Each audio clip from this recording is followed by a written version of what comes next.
guys, how are you doing? I hope you're doing well at whatever time of the day this is. Karibuni, karibuni, karibuni. Grab a cup of tea because ni chai time, but si chai ati ile ati ya Edgar Obare, ni too story time too. Anyway, I hope you guys are good. So I just want to share a brief story. In 2022, that is last year, after I'd had my son Toria, I had a gallbladder flare up. So I think it was 2 weeks after I had given birth to him, everything was fine. Then one day I'm just lying in bed, having an afternoon nap, and I just feel this sharp pain. And this pain was horrific. I actually was like, this is how I'm dying. This is how I'm meeting Jesus, because I thought it was a heart attack. I was just like, this is how I'm going. The end of my story. Oh, she came, she gave birth to 2 children, then she died. I was just like, wow. Anyway, point being, I went, I saw a doctor. Initially, there was just a lot of misdiagnosis, but finally they find out it's gallstones and I have to have my gallbladder removed. And so I go for surgery. And I remember after the surgery, the doctor kept telling me that now that you've had the surgery, the easiest thing that's going to happen is that you'll want to hunch, because see, now it's over here in the stomach, right? So the most natural thing that will happen is because of the pain, you'll want to walk hunched.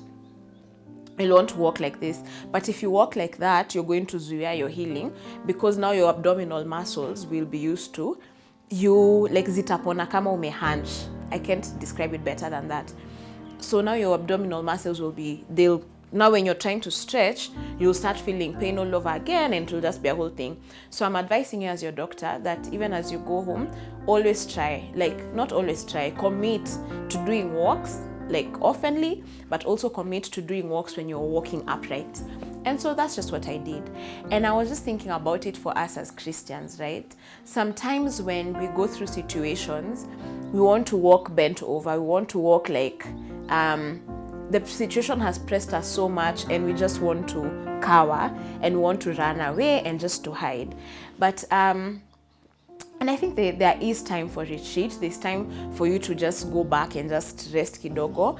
But then the thing that would be unfortunate for us is that if we're going to build our life based on just the situations that we are going through.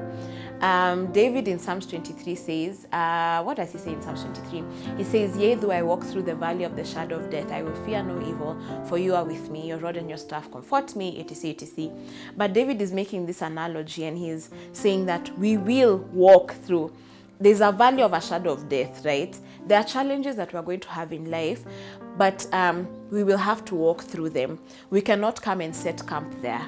We cannot come and put a tent and just be like, that's it, this is it, it's the end of it, I'm pegging my tent here, I'm just going to stay in this valley of the shadow of death.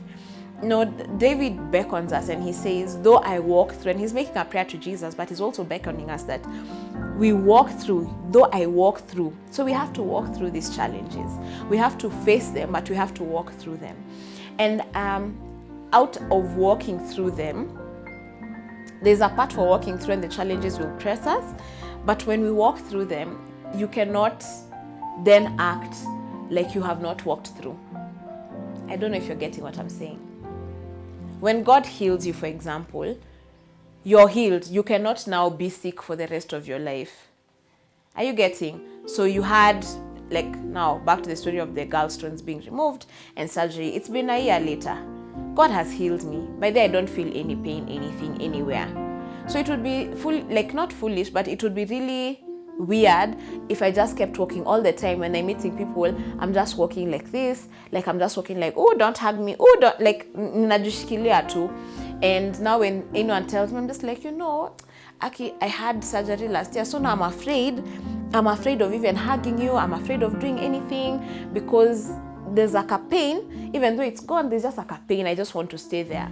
When God heals you, my friend, God has healed you, and he's healed you completely. Run. Be merry, make merry, live your life to the fullest. And this is just, I'm saying it also really out of turn, but I'll also just say it this way. And it's a story again for another day. There's so many stories.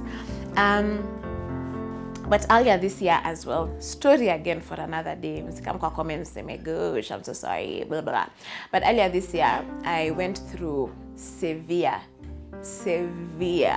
postpartum depression. I don't even know if it was postpartum. I think it was prepartum, in the middle of partum, and after partum. Like, there was just a lot of depression. Like, I was in the pits.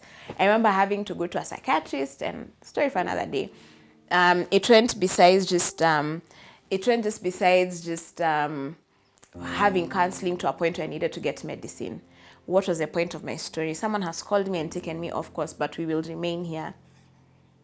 Yes, I've remembered. So the point of the story was, so I remember feeling like why do I have I'm so scared of having children. It started with, I'm so scared of having a child.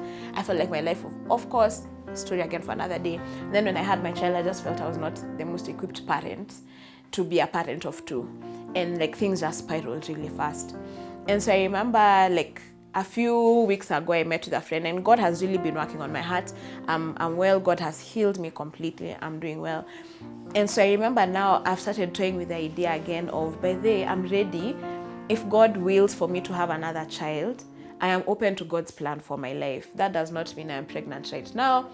That does not mean like whatever, but I'm just like, if God does will for me to have another child, God, I'm open. You're the one who opens and closes wombs. You've entrusted me. For me, I see having children as God entrusting me with them. And it's taken God working in me to get there. But again, one day I'll share this story in depth.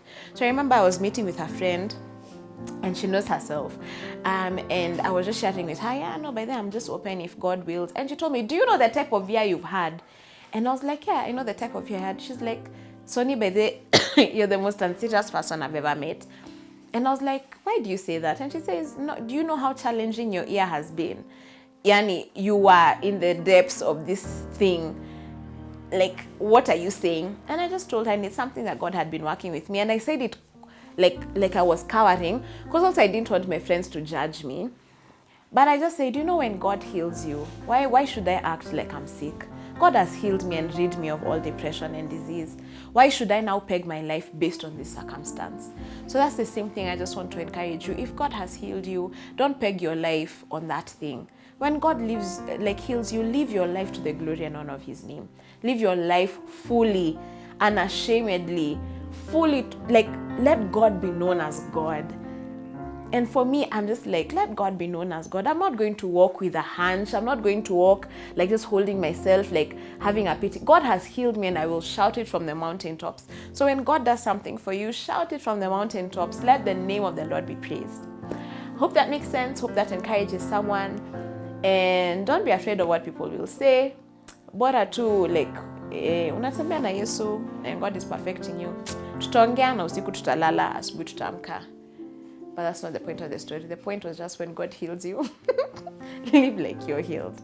God bless you guys, and see you next week. Bye.